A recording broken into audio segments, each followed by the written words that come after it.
بسم الله الرحمن الرحيم.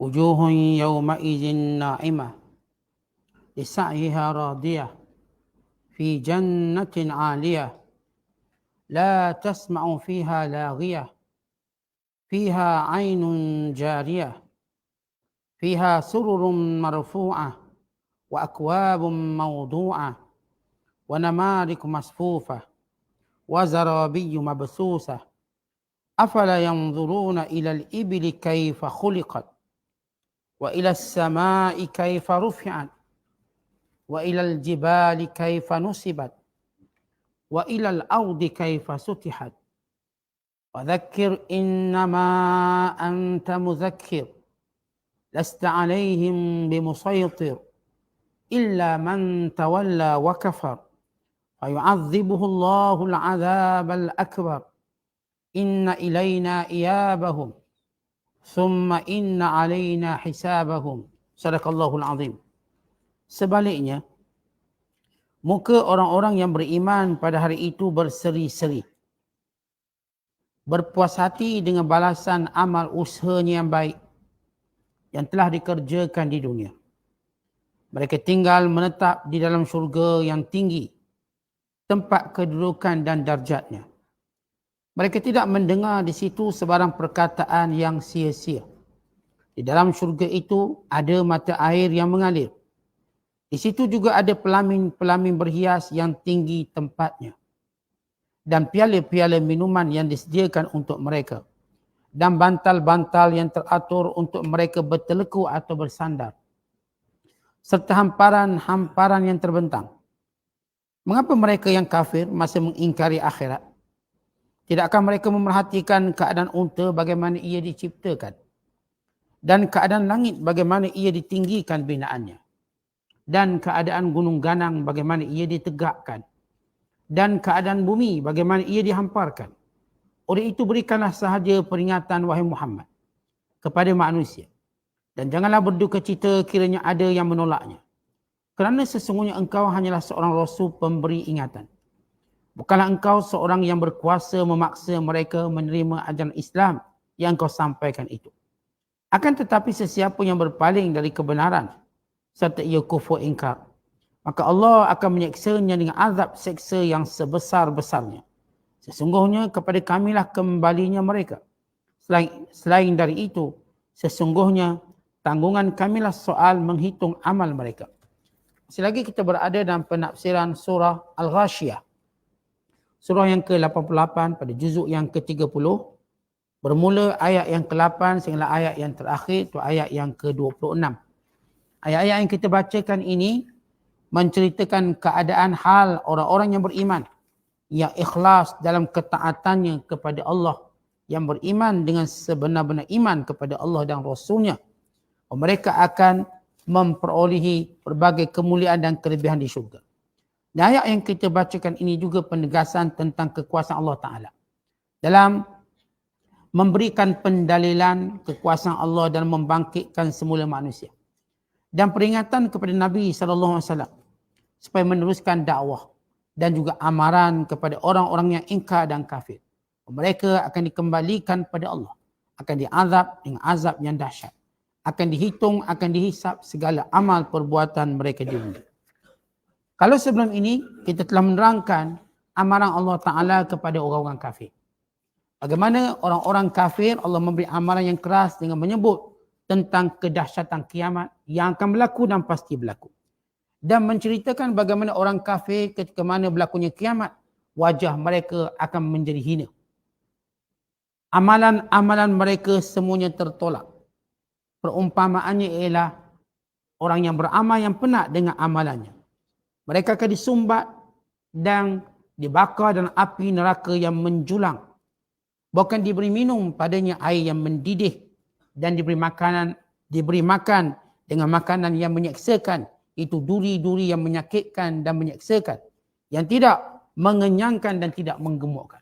Maka menjadi kebiasaan Al-Quran, bila disebut kelompok orang kafir atau asyqiya celaka, maka Allah Ta'ala akan menyebut kelompok su'ada, yakni orang-orang yang bahagia, yakni ahli syurga, orang beriman. Supaya orang beriman merasa bangga, supaya orang beriman berasa bersyukur, supaya orang beriman melihat betapa tingginya nilai iman. Supaya mereka redha dengan segala kekurangan dunia sesudah Allah memberi iman kepada mereka. Nilai iman itu begitu tinggi. Lebih hebat daripada segala nikmat dunia yang bersifat sementara. Kata Allah, wujuhun yawma izin na'imah. Dan pada hari kiamat kelak akan kelihatan wajah-wajah yang gembira, yang ceria. Kerana mereka melihat nikmat yang disediakan kepada mereka. Kerana mereka melihat bagaimana amalan-amalan mereka diterima. Bila Allah berfirman selepas itu, lisa'yiha radiyah. Lisa'yiha radiyah. Kerana amalan-amalan mereka mendapat nilai di sisi Allah. Itu keimanan mereka dan ketaatan mereka pada Allah.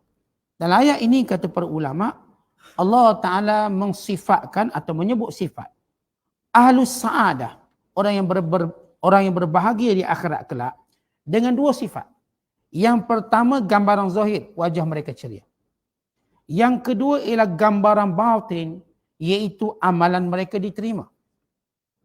Iaitu pada wajah zahir mereka terlalu gembira dengan melihat nikmat yang disediakan Allah kepada mereka. Terlalu gembira.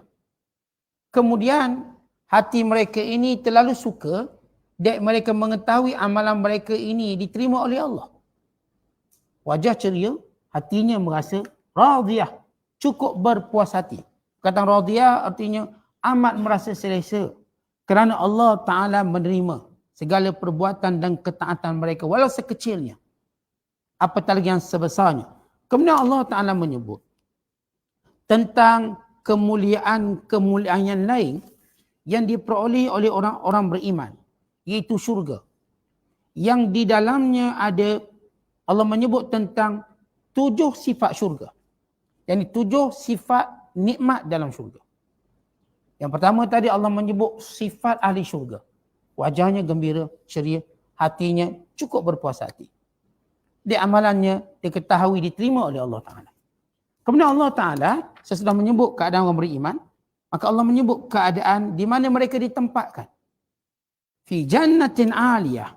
Maka Allah menyebut 7 sifat syurga. Pertama, fi jannatin aliyah.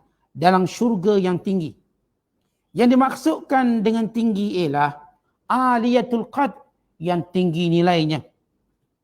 Kenapa disebut tinggi nilainya? Kerana di dalamnya apa sahaja yang diinginkannya, diperolehi. Apa sahaja yang diingininya akan dimustajabi, akan diberikan. Maka ini tinggi nilainya. Yang tidak boleh dibandingkan dengan dunia. Kerana dunia apa yang kita nak tak semesti kita dapat. Bila nak dapat pula kena usaha keras untuk dapat. Kemudian kita berbalau, bertengkar untuk dapat. Kemudian ia bersifat sementara. Maka ini tingginya nilai dunia, nilai akhirat, nilai syurga. Bila Allah menyebut fi jannatin aliyah. Dalam syurga yang tinggi nilainya. Yang kedua Allah menyebut sifat syurga. La tasma'u fiha laghiyah. Mereka tidak akan mendengar di dalamnya apa sahaja perkataan yang sia-sia. Maksudnya ialah saqitan ghaira mardi. Mana-mana perkataan yang mereka tak suka dengar. Contoh kat dunia ni, ada perkataan kita suka dengar dan kita tak suka. Di akhirat kelak dalam syurga orang beriman, mereka tak akan dengar benda yang mereka tak suka. Yang mereka dengar semua benda yang mereka suka. Maka ini yang dimaksudkan dengan firmannya la tasma'u fiha laghiyah, bahawa ahli syurga tidak mendengar perkataan yang mereka tak suka. Kita bayangkan kita kalau hidup. Kalau satu hari ini kita hidup tanpa mendengar benda yang tak suka, dan kata lain kita dengar benda-benda yang kita suka, bahagia kita hari ini. Daripada mulut pasangan kita tak ada benda yang kita tak suka disebut. Semua yang suka-suka. Daripada mulut sahabat-sahabat kita semua perkataan yang baik-baik. Daripada mulut jiran-jiran kita, semua perkataan baik-baik. Daripada orang awam, orang ramai, semua perkataan baik. Bukankah kita akan rasa bahagia? Yang menjadikan kita tak bahagia, kita banyak dengar benda yang tak baik. Daripada orang dekat dengan kita, orang jauh dengan kita. Lalu kita tak akan rasa bahagia. Walaupun kita punya segala-galanya. Tiba ada seorang bercakap hal kita dengan perkataan yang tidak baik. Allah menggambarkan bagaimana emosi ahli syurga ini cukup hebat kerana mereka tak pernah dengar benda tak baik. Kita kan bila dengar benda tak elok, emosi kita terganggu. Sekalipun kita tak benarkan perkataan tu. Atau orang dengar orang seorang berkata kita sekian-sekian sifat. Misalnya. Sekalipun tak betul, maka kita tetap emosi kita terganggu. Macam mana dia boleh percaya benda tu? Akhirnya kita tak akan rasa seronok dengan apa yang kita dengar. Allah menggambarkan sifat kemuliaan syurga, mereka tak akan dengar benda yang mereka benci.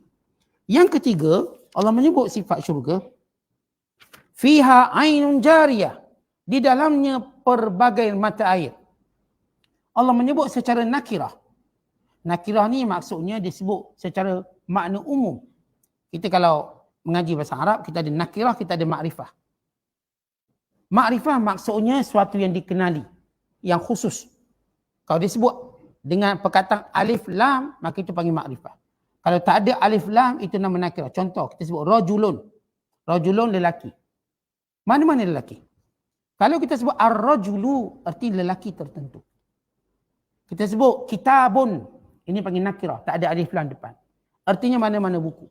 Kalau kita sebut al-kitabu dengan ada alif lam, berarti buku tertentu. Kalau kita sebut misalnya nuqudun, mana-mana duit. Tak kira dolar, tak kira rupiah atau rupi. Kalau kita sebut an-nukudu, arti duit tertentu. Itu panggil makrifat. Allah menggambarkan nikmat mata air dalam syurga. Ainun, pelbagai mata air. Jariyah, yang senantiasa mengalir. Wa imam mata air daripada araknya, daripada madunya, daripada susunya, daripada air yang nyaman, daripada air tasnim, daripada air zanjabil. Air-air yang Allah sebut dalam Al-Quran. Tapi Allah nak menggambarkan dalam syurga itu pelbagai bentuk mata air yang ada. Yang mengalir di dalam syurga. Min ghairi ukhdud. Wa tadri lahum kullama aradu. Dan sebahagian air ini, dia akan mengalir mengikut kehendak ahli syurga. Ahli syurga tu dia nak suruh air ni mengalir kat mana. Maka air itu akan mengikutinya. Umpama kita buat piping lah. Tuan-tuan buat piping, tuan-tuan nak buat pipe kat mana? Okay, nak buat pipe kat luar, kita buat piping lah. Tapi kat dunia ni kita kena sambunglah pipe dia. Buat kat luar. Nak buat kat mana? Kat atas. Nak buat kat mana? Dekat sekian-sekian tempat. Dalam syurga, kalau ahli syurga yang akan menentukan mana nak suruh air itu mengalir. Belah kanan, maka dia mengalir ke kanan. Belah kiri, maka dia mengalir ke kiri. Dia nak suruh mengalir bawah dia, maka mengalir di bawahnya. Maka ini sifat air yang menjadi nikmat ahli syurga. Kemudian Allah Ta'ala menyebut yang keempat daripada 7 sifat syurga untuk menggambarkan indahnya syurga, untuk menggambarkan agungnya balasan Allah Ta'ala, untuk menjadikan orang-orang beriman sentiasa bersemangat dalam ibadat, sentiasa kuat, untuk menjadikan mereka sabar dengan sedikit ujian dunia yang sementara. Esok lusa kita tinggallah dunia ni. Jangan duk ambil hati sangat. Esok lusa tinggallah dunia ni, tak lama. Kita nak tuju ke syurga. Yang sifat yang hebat ini. Allah sebut sifatnya yang berikutnya, iaitu yang keempat, dengan firman-Nya, fiha sururum marfu'ah. Padanya, perkataan surur atau asirah, di sini diterjemahkan sebagai pelamin-pelamin yang indah. Yang ini tempat duduk, tempat rehat. Yang disebut perkataan marfu'ah yang tinggi. Tuan-tuan, kalau kita pergi majlis kahwin, tuan-tuan tengok tak pelamin? Pelamin tu kat mana? Di tempat paling tinggi. Untuk apa je tempat tinggi pelamin? Hebat tempat tu. Hebat, kita boleh duduk ke satu keadaan yang paling bahagia. Yang duduk kat atas tu paling bahagia sekali lah. Tuan-tuan kan pernah duduk sekali? Sekali kan pernah duduk? Takkan tak rasa. Di atas tempat yang pelamin yang indah ini, seronok. Kalau boleh mau berulang, tapi jangan harap. Jadi kita cerita kat syurga nanti.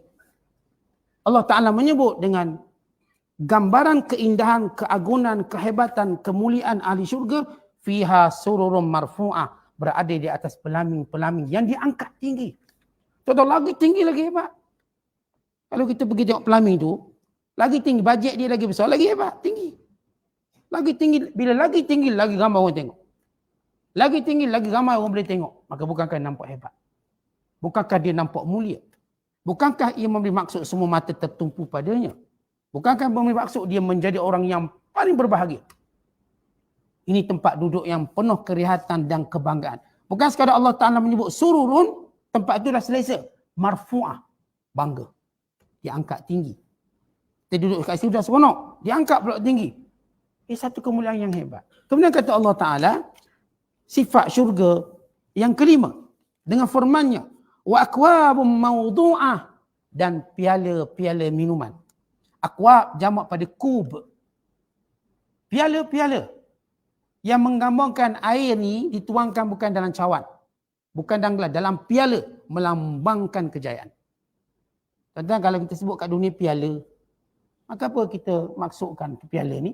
Artinya kita orang menang. Maka Allah menyebut dengan keadaan akwabum mawdu'ah, piala-piala yang diisi dengan air. Air apa yang paling mulia yang Allah Ta'ala sebut dalam banyak ayat-ayat yang lain, iaitu air arak. Yang tidak memeningkan, yang tidak memabukkan, yang tidak bau busuk. Pening tidak, mabuk tidak, busuk tidak. Maka disediakan bekas-bekas air yang hebat ini, yang disediakan diletakkan padanya air yang paling sedap, yang paling lazat, air yang bukan sekadar diminum sedap dan lazat, tapi ia kemuliaan. Dan Allah menyebut sifat yang seterusnya, iaitu sifat keenam, dengan firman-Nya, wa namariku masfufah. Namarik artinya bantal-bantal. Mikhaddah. Masfufah yang disusun. Artinya bantal-bantal ini untuk apa? Untuk mereka berteleku, untuk mereka bersandar. Kan kalau kita sebut duduk atas kursi, mesti ada bantal dia. Kerana bantal tu melambangkan lagi kemewahan. Kalau kita tengok kursi depan ni, kan ada bantal-bantal dia, walaupun 4 biji je, okey lah. Bantal hijau tu. Tu subsidi, free. Memang macam tu. Kalau beli mahal sikit lah. Ini gambaran Allah sebut namarik. Bantal-bantal yang nyaman, yang mereka jadikan tempat sandar mereka, tempat berteleku mereka. Contoh kita duduk atas kerusi, atas kita katakan pelamin tadi, dengan bantal kita boleh bersandar. Rehat betul dalam situasi yang santai. Ini namarik daripada sutera-sutera tebal dan nipis. Kemudian Allah menyebut yang ketujuh, wa zarabi. Apa itu zarabi? Hamparan permaidani. Mabthusah, yang dihamparkan. Kita bayangkan dalam keadaan syurga yang indah. Syurga yang mulia ini dengan mengalir air, dengan mengalir segala air matanya, ataupun mengalir segala air mata airnya. Kemudian dalam keadaan kita tak dengar pun benda yang tak elok, melainkan dengar benda yang baik-baik, yang menghiburkan, yang menyenangkan. Dalam keadaan berada di atas pelamin-pelamin yang tinggi, yang mulia, dengan bantal-bantal yang tersusun indah, untuk kita berteleku, untuk kita bersandar dalam keadaan permaidani, dengan dihampar dengan hamparan permaidani yang hebat. Jadi ini gambaran 7 tentang bagaimana syurga yang disediakan pada orang beriman. Kalau sebelum ini Allah cerita tentang neraka, dengan panas apinya, dengan wajah yang berkeruknya, dengan minuman yang menggelegaknya, dengan makanan durinya, tidak menggemukkan, tidak mengenyangkan, maka cukup itu bentuk azab. Kali ini dengan rahmat ataupun dengan nikmat. Cukup dengan 7 sifat syurga ini. Kalau tak ada yang lain, walaupun dalam Quran disebut banyak lagi sifat-sifat yang lain. Ini 7 sifat yang mudah. Syurga yang hebat, dengan air yang mengalir, tidak mendengar benda yang tidak elok, di atas pelamin yang indah yang ditinggikan, dengan bantalnya, dengan cawan-cawan minumannya, dengan hamparan permaidaninya. Maka apakah lagi yang kita inginkan? Atau kalau kita duduk satu tempat yang macam mana kita nak? Tempat lawa. Kemudian kita nak carilah kursi untuk kita duduk. Kemudian nak carilah bantal untuk kita bersandar. Kemudian adalah permaidani, tempat kita akan berjalan di atasnya. Kemudian adalah minumannya, santai. Menghabiskan waktu dengan cara yang begitu indah. Itu bila kita mendengar ayat-ayat seumpama ini, menjadikan kita melihat kecilnya nikmat dunia. Menjadikan kita menguatkan kesabaran kita. Ya, kat dunia kita disakiti, kat dunia ada kekurangan nikmat yang berlaku, kat dunia ada ujian-ujian yang tertentu, maka biarkan dia. Kerana ia akan berlalu nanti. Yang saya sebut tadi, kejap nanti, kejap lagi kita akan bertemu dengan Allah. Ia suatu kita panggilkan kesabaran seketika. Fasabrun jamil. Sabar sekejap. Dengan sabar yang indah. Mengharapkan balasan di sisi Allah. Hidup ini cuma kita menahan sabar. Nanti dan sabar. Kelak kita akan menghadap Allah dengan balasan yang hebat ini. Sabar dalam taat. Itu sabar dalam mentaati Allah. Sabar dalam iman kepada Allah. sabar dan melakukan segala kebaikan, sabar dan mendengar perkara yang tidak baik yang kita dengar daripada orang-orang tertentu. Kemudian sesudah Allah menyebut keadaan neraka dan ahlinya dan azabnya, keadaan syurga dan ahlinya dan nikmatnya, maka Allah Ta'ala menyebut tentang kekuasaan Allah. Tetapi bila tu ayat yang menceritakan tentang syurga ini, orang kafir mempersendakan. Mereka kata, ada ke tempat macam gini? Sebagaimana mereka mempersendakan adanya kiamat. Kerana asasnya, bila mereka tidak beriman pada kiamat, maka hal seperti neraka dan syurga mereka juga tidak percaya. Maka Allah Ta'ala menyuruh mereka menggunakan akal seketika untuk melihat kebesaran Allah. Allah yang berkuasa ini. Sebagaimana dia menciptakan sesuatu yang kamu lihat setiap hari. Yang berada sekeliling kamu. Yang kamu tahu kehebatan dan juga manfaatnya. Supaya kamu tahu tentang siapa yang menciptakan yang berkuasa. Yang berkuasa yang menciptakan inilah yang akan mengembalikan manusia, menghidupkan kembali. Yang menyediakan nikmat ini atau azabnya. Allah Ta'ala berfirman, afala yanzuruna ilal ibili kaifa khuliqat. Tidakkah mereka orang-orang kafir melihat bagaimana unta itu diciptakan? Baik, maksud bagaimana melihat unta itu diciptakan bukan sekadar melihat dalam proses daripada persenyawaan unta tadi, daripada anak unta sampai membesar. Tapi lihat bagaimana Allah menjadikan unta ini dengan manfaat yang banyak. Dengan fizikalnya yang besar, dengan keadaan kekuatan unta yang boleh mengangkat 10 kali ganda badan dia. Unta ni boleh angkat 10 kali ganda beban pada badan dia 100 kilo, dia boleh angkat sampai 10 kali ganda. Kekuatan unta, di sebalik unta ini dengan ciptaan yang menakjubkan, tapak kakinya, bibirnya, matanya. Lihat, di sebalik unta tadi yang banyak manfaatnya, boleh mengangkat barang-barang yang berat. Dan boleh diminum susunya. Boleh dimakan dagingnya. Bahkan dimanfaat kulit-kulitnya. Bahkan lihat bagaimana unta menjaga anaknya. Kenapa Allah sebut unta? Kan inilah kenderaan utama mereka. Yang menjadikan mereka kaya dalam perdagangan mereka. Orang Arab yang mereka melakukan perjalanan musim sejuk dan musim panas. Kenderaan utama ialah unta. Kerana mereka para peniaga, orang peniaga ni, dia akan bawa kenderaan yang boleh bawa barang. Itu namanya golongan perniaga. Maka peniaga-peniaga ini, Allah Ta'ala suruh lihat, ni unta sebab yang kamu kaya ni, sebab kamu dapat manfaat. Tidakkah kamu melihat siapa yang jadikan unta?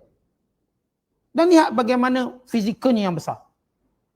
Lihat keajaiban tapak kakinya yang boleh berjalan di padang pasir tanpa tenggelam. Tanpa terperangkap. Itu kalau kereta dah lekat. Walaupun kita katakan 4-wheel drive. Kereta 4-wheel drive tu kalau lalu betul padang pasir lekat.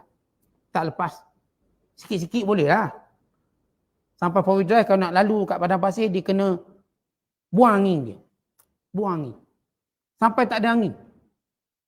Tapi kadang-kadang tak boleh naik. Kadang-kadang tak naik. Lekat kat situ. Lihat unta.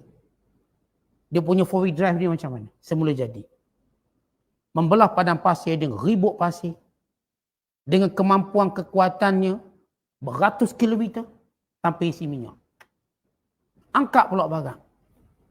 Boleh menahan ribut pasir. Boleh berjalan di tengah malam. Bahkan boleh berjalan dalam keadaan ribut kuat. Ribut kuat, unta boleh berjalan. Dan dengan memori unta. Unta kalau dibawa satu tempat, dia ingat tempat tu. Dia ada memori. Kereta kita tak ada memori. Kita pakai Waze dia. Waze tadi kita kena pandu dia. Bukan kereta tu ingat. Tuan-tuan tak boleh setting kereta pergi Kuala Lumpur. Kereta tu jalan. Tuan-tuan pun duduk dalam tu. Dengan tuan-tuan jalan. Maknanya matilah. Tak ada kehebatan itu. Ini unta. Allah suruh tengok unta sebab kamu guna setiap hari. Kamu jadikan sebagai binatang yang beri manfaat pada kamu. Bukan sekadar sebagai kenderaan kamu. Bukan sekadar sebagai pemikul barang kamu. Bahkan dagingnya, susunya, kulitnya, semua. Atau kamu menjualnya untuk menjadi kekayaan. Contoh kalau hantar unta dengan kuda, mahal lagi unta. Dia panggil unta merah. Contoh orang Arab dia suka, dia tak suka berlambur kuda sangat, dia suka berlambur unta. Baik di Merik, di Qatar. Dia ada satu ni, stadium khas untuk lomba unta. Dulu dia pakai joki budak-budak. Ni hak asasi duk kritik, dia pakai robot. Robot letak belakang unta tu. Dan yang pemilik unta dia kontrol dari jauh, dia remote control.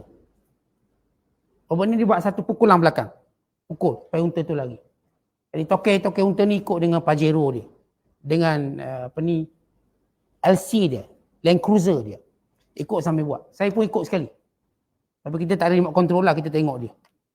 Pukul unta tu bergerak. Laju. Dan nilai unta jauh lebih mahal daripada nilai kuda. Sampai mencapai 10 juta dirham. Bukan lebih pada tu harga dia. Maka Allah suruh lihat, ni unta ni buat berlomba pun boleh. Tapi unta berlomba tak sama macam unta kat barang. Dia akan kurus sikit. Langkah dia agak luas sikit. Itu unta lomba. Kuat. Laju. Dia berlari sampai 60 hingga 70 km sejam. Kelajuan dia. Mereka berbangga bila menang unta. Berbangga. Allah Ta'ala suruh mereka melihat keajaiban unta. Siapa ciptakan unta ni? Itu je soalan dia, siapa ciptakan? Kamu tak akan kata kamu ciptakan. Kamu akan kata Allah yang ciptakan. Tuhan yang menciptakan. Baik Tuhan yang menciptakan unta ini, Tuhan ini akan menciptakan kamu kembali dan mengadakan hari kiamat. Kemudian Allah Ta'ala suruh lagi mereka melihat sesuatu yang sama mereka lihat. Setiap hari. Wa ilas sama' dan lihatlah langit. Kaifa rufi'at. Macam mana diterangkat tinggi. Sedangkan kamu tahu sesuatu yang diangkat perlu digantung talinya atau tiangnya. Tuan-tuan, kita nak angkat sesuatu tinggi, apa kita perlu buat? Tiang. Lagi tali. Gantung ke atas. Tapi lihatlah langit. Bighairi amadin tarawnaha. Tak ada tiang yang kamu lihat. Bukankah itu keajaiban ciptaan Allah yang hebat? Langit yang tak pernah jatuh. Sehingga hari yang Allah tentukan, yang hari kiamat dia akan jatuh. Lihat langit. Walaupun berlaku perang itu, langit itu tak jatuh. Kukuhnya ciptaan Allah Subhanahu Wa Taala. Allah suruh manusia perhatikan. Langit yang kukuh ini yang dibina untuk manfaat mereka. Yang mereka setiap hari duduk bawah langit dan lihat langit ini. Dan Allah menyebut yang ketiga. Wa ilal jibal. Dan lihatlah gunung ganang. Kaifa nusibat. Bagaimana ia menjadi pasak bumi. Baik, bila Allah Ta'ala menyuruh supaya dilihat gunung ganang. Jibal. Bagaimana gunung ganang ini nusibat maksudnya ialah berdiri kukuh. Berdiri kukuh tanpa ada kaki dia. Dan kita kan sebut berdiri kukuh ni ada kaki lah kaki. Lihat gunung tanpa kakinya berdiri kukuh.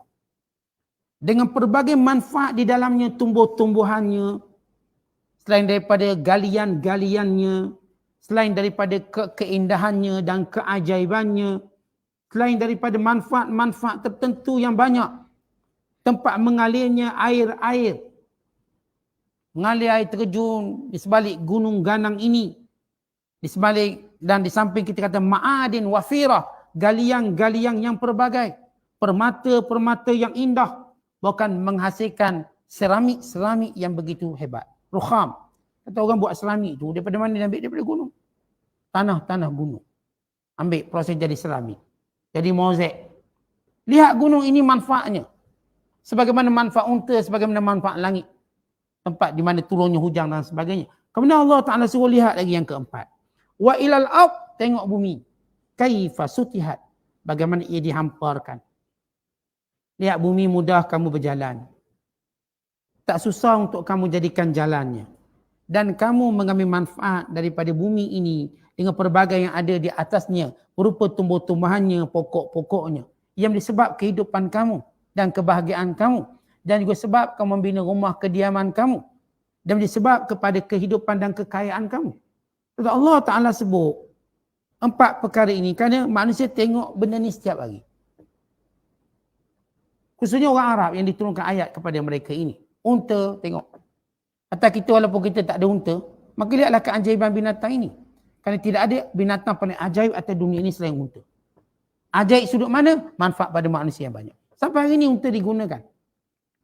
Walaupun kita dah ada lori kontena, walaupun kita dah ada kapal, unta tetap digunakan kerana padang pasir masih ada. Padang pasir masih ada. Dan setengah-setengah tempat memang unta pengangkutan di sampai hari ini. Nak pergi tempat tersebut tak boleh kenderaan lain selain daripada unta. Maka Allah Ta'ala lihat dia punya kegunaannya, kita katakan berterusan sampai hari ini. Bukan benda tu dia dah habis. tak guna dah. Berbanding benda-benda lain, dah mungkin dah orang dah tak guna. Tapi unta digunakan. Sama ada digunakan untuk dagingnya, susunya, digunakan untuk perlombaannya, masih digunakan. Manfaat yang banyak. Hatta kenderaan-kenderaan yang penting di banyak tempat-tempat di atas belahan dunia ini. Dan demikian juga bila kita katakan Allah menyuruh kita melihat langit, kemudian melihat gunung, kemudian melihat bumi. 4 kejadian Allah yang agung, yang ajaib cukup untuk menjadikan manusia meyakini kekuasaan Allah. Dan kekuasaan Allah untuk mengembalikan mereka hidup. Dan kekuasaan Allah dan menyediakan azab ataupun nikmat.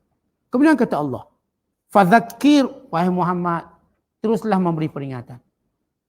Di sebalik mereka engkar, di sebalik mereka tak nak terima, fadzakir. Nabi SAW disuruh beri peringatan dengan cara apa? Dengan cara dalil. Kata kita kalau nak berdakwah, kita bukan dakwah dengan emosi. Dakwah tidak tertegak dengan emosi. Tidak juga tertegak dengan kata-kata kosong. Dakwah tertegak dengan barahin dan dalail. Bukti-bukti dan dalil. Kalau tuan-tuan perhatikan dalam Al-Quran, bila Allah bercakap tentang ketuhanan, walaupun Allah tak perlu beri dalil, dia Tuhan. Tapi Allah Ta'ala tahu kelemahan hamba-Nya. Allah sebut dalil. Allah sebut dalil. Walau kita ni hamba, kita tak berhak pun nak tahu dalilnya. Nama suci Allah. Allah bila menyebut tentang ketuhanannya, kekuasaannya, Allah sebut dalil. Ya, kita tak berhak, awak tak perlu tahu dalil. Awak siapa? Tak kena beritahu dalil. Tentang kita menghormati IQ orang, kita menghormati akal manusia. Kalau orang tak tanya pada kita dalil, kita kena beritahu dalil. Boleh tak saya tahu apa dalilnya? Saya boleh beritahu. Masalah awak bukan ahli dalil ke, bukan pendalil dan itu hal lain. Tapi kita menghormati IQ manusia. Saya akan beri dalil. Sebab ini cara terbiak akal manusia. Kenapa yang dia dengar dari saya, dia akan sampaikan pada orang lain. Maka tak cukup dia akan kata ustaz cakap macam tu. Kerana itu tidak akan menjadi kuat dalilnya. Maka dia bawa dalil yang orang tahu itu dalil. Ustaz ini cuma dalil umum kepada orang jahil. Dalil umum. Ustaz cakap. Tetapi Allah tak nak suruh kita beri dalil khusus. Dalil khusus maknanya setiap orang boleh fikir sendiri. Itu panggil dalil khusus. Bukan kita tumpang cara orang berfikir. Saya bila orang cakap macam tu, saya dapat fikir sendiri. Cuba fikir. Macam contoh Rasulullah bagi dalil khusus. Seorang nak masuk Islam tapi nak tetap berzina. Nak berzina. Lalu Rasulullah bagi dalil khusus. Suka tak kamu kalau ibu kamu berzina dengan orang? Oh tak suka. Kalau anak perempuan kamu berzina? Oh tak suka. Kalau kakak perempuan kamu berzina? Tak suka. Kalau mak saudara kamu berzina? Tak suka. Dia sebut setiap satu sebagai dalil. Supaya datang rasa benci. Demikian orang lain. Kerana perempuan yang kamu zina itu mungkin ibu seseorang, mungkin anak seseorang, mungkin kakak seseorang, mungkin makcik seseorang. Akhirnya dia menjadi benci dengan zina. Kenapa? Dalil. Dalil. Lepas tu kita bukan ajar, oh ikut je. Dalil. Bila Allah Ta'ala kata Allah berkuasa. Pada ayat tu full stop. Oh ya berkuasa, terima je. Tapi Allah tetap beri dalil. Tengok langit, tengok bumi. Tengok gunung, tengok hujan, tengok unta. Tengok. Sehingga kita kata, ya benar. Ini semuanya kekuasaan Allah. Maka bila Allah Ta'ala menyuruh Rasulullah, fadzakir, beri peringatan. Dengan apa? Dengan dalil yang Allah sebut.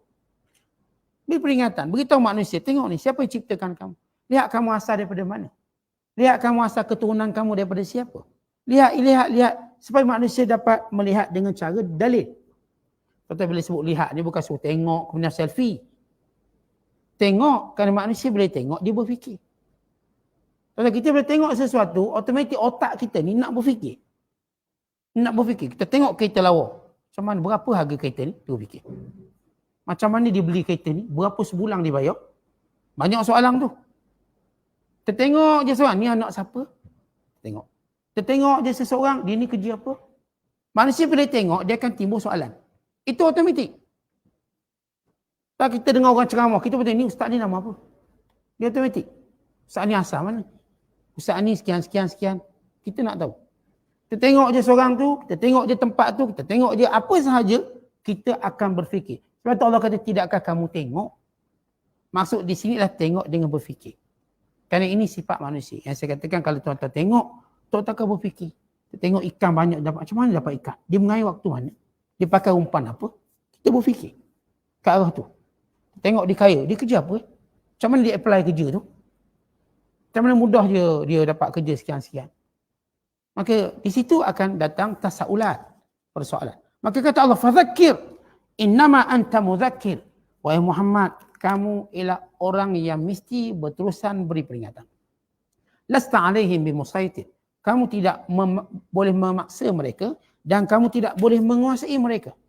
Baik, Allah Ta'ala menghiburkan Rasulullah dalam ayat ini. Bila Allah Ta'ala menyuruh orang kafir berfikirlah tentang kekuasaan Allah.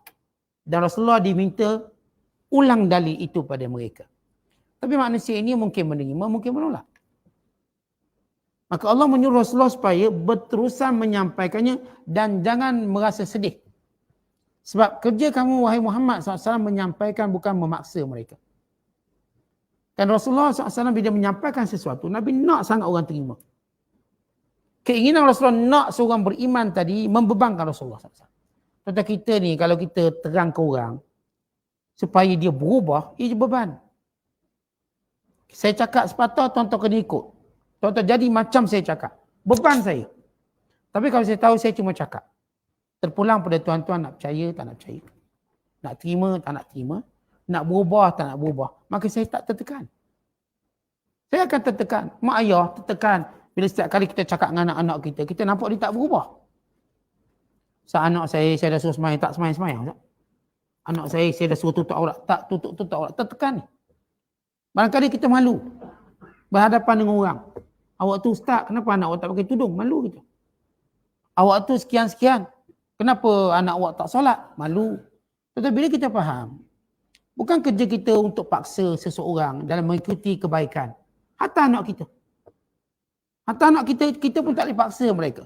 Kita didik ikut kemampuan yang kita boleh lakukan pada mereka, pada peringkat umur-umur mereka. Tuan-tuan, mungkin masa kecil kita boleh tegas dengan mereka. Tapi bila mereka dah sama tinggi dengan kita, bila mereka sudah pun dewasa, bila mereka sudah punya pekerjaan macam kita punya pekerjaan, bila mereka sudah matang sebagaimana kita matang, apakah waktu itu tuan-tuan nak paksa dia cari kat kaki, kat tangan, pukul dan sebagainya? Tuan-tuan tak mampu. Jadi kita pasrah pada Allah. Kerja kita beritahu. Yang penting kita jangan pernah lemah untuk menasihati dia. Sebab Islam ni tuan-tuan tertegak. Dia tak tertegak dengan emosi. Memang saya seorang ayah. Ya, saya seorang abang. Saya sebagai seorang sahabat. Tertekan bila apa yang saya beritahu kebaikan itu tidak diikuti. Tetapi saya kena menerima realiti. Bahawa hidayah ini milik Allah. Tentang apakah tuan-tuan menyangka Nabi Nuh tidak tertekan bila anaknya tidak beriman? Tapi Nabi Nuh AS dia tak belasah anak dia supaya beriman. Dia tak belasah anak dia. Dia tak pukul anak dia. Dia kekal berdakwah sebagaimana yang Allah suruh. Yang Allah suruh. Cakap. Tapi anak dia kekal memberi kekufuran. Kita lihat bagaimana Nabi Nuh berhadapan dengan isterinya.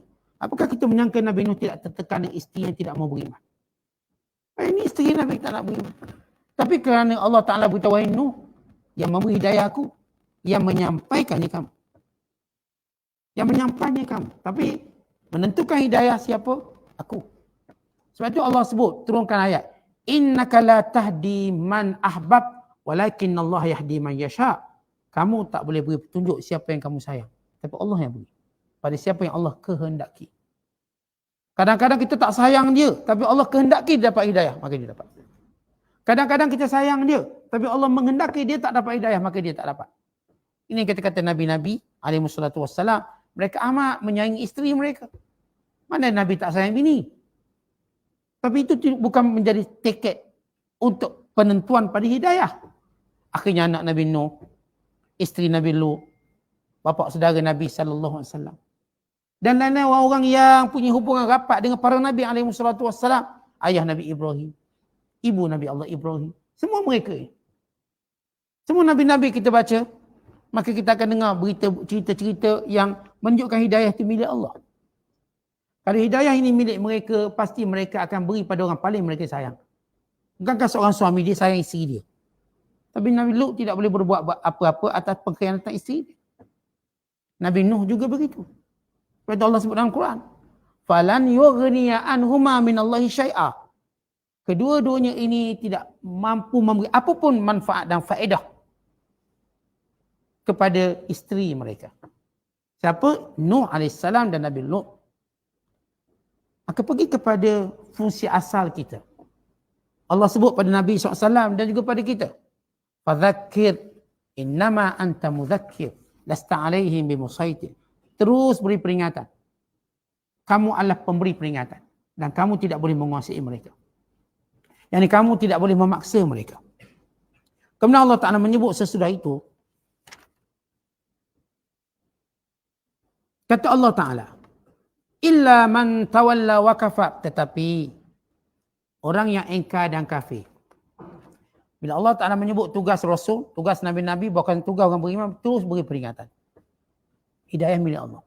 Kita doa, kita akan terus bercakap sehingga dia mudah faham, sehingga dia faham. Terus memberikan dalil-dalil yang jelas dan terang. Tetapi kalau dia berpaling, maka tugas kita selesai. Tetapi bagaimana dia? Maka kata Allah, illa man tawalla wa kafar. Yang berpaling dan yang ingkar, itu urusan aku. Kata Allah Ta'ala, fayu'adzibuhu Allahul azabal akbar. Allah akan mengazab mereka dengan azab yang dahsyat.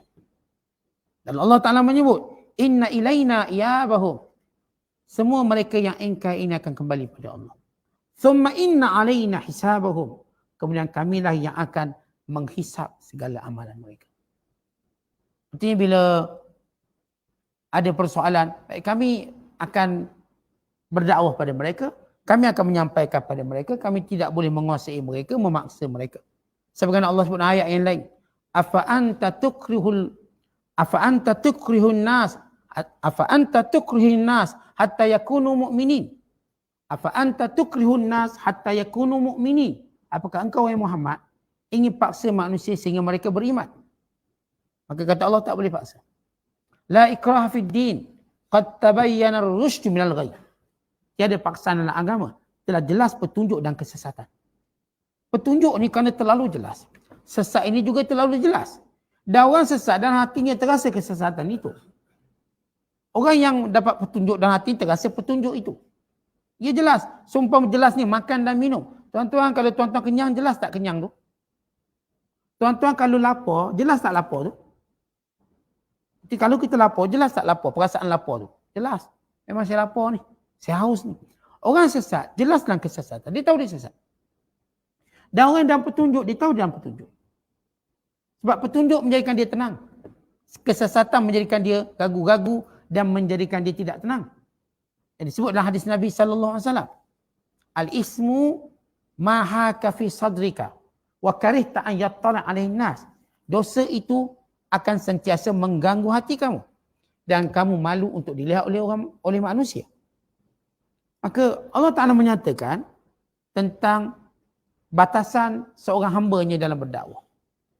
Tapi bagaimana mereka ini? Kata Allah, itu urusan kami. Yang berpaling di kalangan mereka, fayu'adzibuhullahul azabal akbar. Allah akan azab dengan azab yang besar. Dan mereka ini kata Allah, inna ilaina iyabahu. Sesungguhnya kepada kami mereka akan kembali. Iyab, yakni ruju'ahu. Mereka akan balik pada kami. Thumma inna alaina, dan ke atas kami. Kami akan menghisap mereka dengan hisap yang menjadikan mereka tidak lepas daripada apa yang mereka lakukan di dunia. Maka ini peringatan dan amaran Allah Ta'ala kepada setiap yang mengingkari akan perintah-perintah Allah, yang mengingkari keimanan kepada Allah dan keimanan hari kebangkitan semula. Wallahu a'la wa a'lam bissawab. Assalamualaikum.